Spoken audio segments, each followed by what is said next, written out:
Back this week with part 2 of my bathroom renovation, and we are getting this thing finished. Yeah, there's only 2 parts to this. It was a big project though. Last week we showed you the demo, the drywall repair, and patching in the floor tile. So this week, it's the pretty stuff.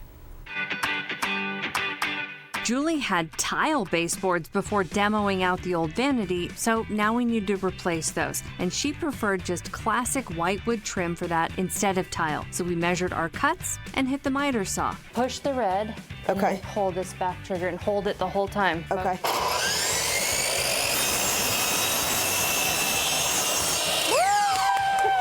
You did it! Nice. Then after checking for fit, we nailed it in. Just another power tool Giuli learned in this DIY. This does not fire unless this is pressed in. Okay. So you push it in and fire. Wow. And then we're going to level it before we do our next one. Oh my gosh, it's right on the money.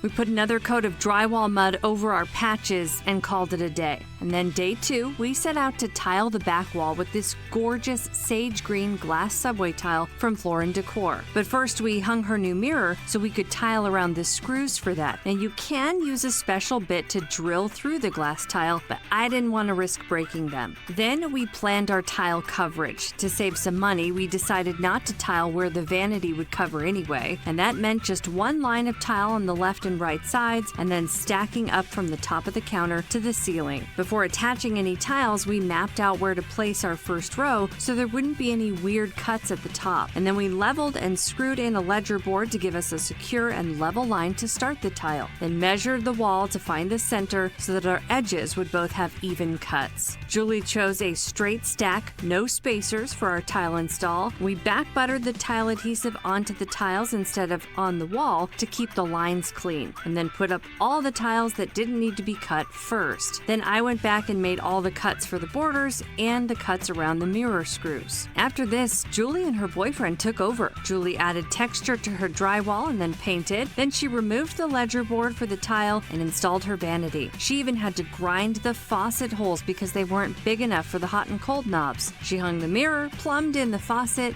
and this DIY is done. Let's remind you of the before and the after.